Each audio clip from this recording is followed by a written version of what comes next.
میرے نبی پر ایک دم وحی اتری اور غشی تاری، ابو بکر کا رنگ پیلا پڑ گیا، ام رومان کا رنگ پیلا پڑ گیا کہ پتہ نہیں اب ہماری بیٹی کے بارے میں کیا حکم آ رہا ہے، کیا حکم آ رہا ہے۔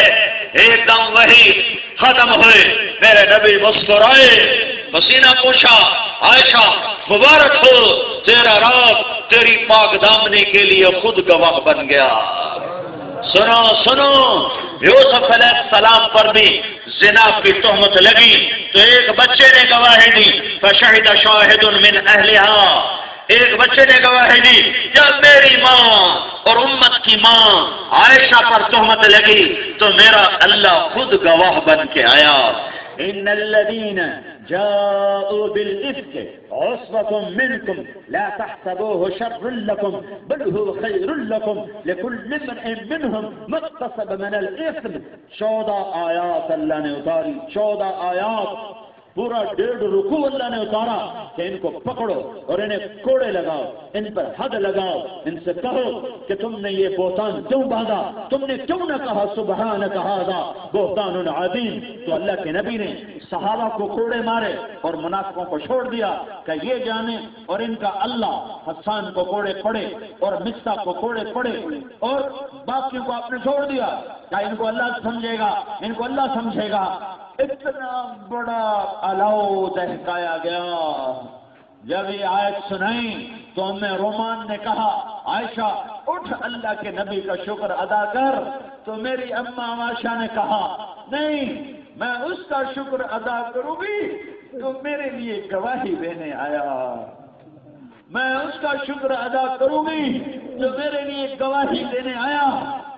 پھر ابو بکر اٹھے اور بیٹی کو سینے سے لگایا اور ماتھا چوما تو اماں عائشہ نے کہا، ابا تو بھی میری گواہی نہ دے سکا۔ اپنے باپ سے گلہ کیا، ابا تو بھی میری گواہی نہ دے سکا۔ تو حضرت ابو بکر نے کہا، ایو سما ان تضلنی و ایو ارض ان تقلنی، میری بیٹی جب مجھے تحقیق نہیں تھی تو میں گواہی کیسے دیتا، مجھے آسمان سایہ کیسے دیتا، زمین مجھے اٹھاتی کیسے۔ ایک زبان، یہ زبان، یہ زبان، روکو روکو روکو روکو، ہاتھ جوڑتا ہوں، ہاتھ جوڑتا ہوں، ہاتھ جوڑتا ہوں۔ امت ٹوٹ گئی، امت بکھر گئی، خاندان ٹوٹ گئے، گھر اجڑ گئے، بھائی بھائی کا ویری ہو گیا اور باپ بیٹے ویری ہو گئے، چچا بھتیجے ویری ہو گئے، قبائلوں کی لڑائیاں، تمہارے چاروں طرف کتنا قتل و غارت ہو رہا ہے، کتنے لوگ مار رہے ہیں دوسرے کو چھوٹی چھوٹی باتوں پر، 20 قتل طرفین سے ہو چکے ہیں۔ میں کیسے انہیں سمجھاؤں کہ سب سے خوفناک عذاب جہنم میں قاتل کو ہونے والا ہے اور سود خور کو ہونے والا ہے۔ کافر کے بعد سب سے بڑا عذاب 2 آدمیوں کو ہوگا، ناجائز قتل کرنے والا اور سود کھانے والا۔ میرے بھائیوں، بہت بڑا مجمع آیا ہوا ہے، روز اتنے مجمع نہیں آتے۔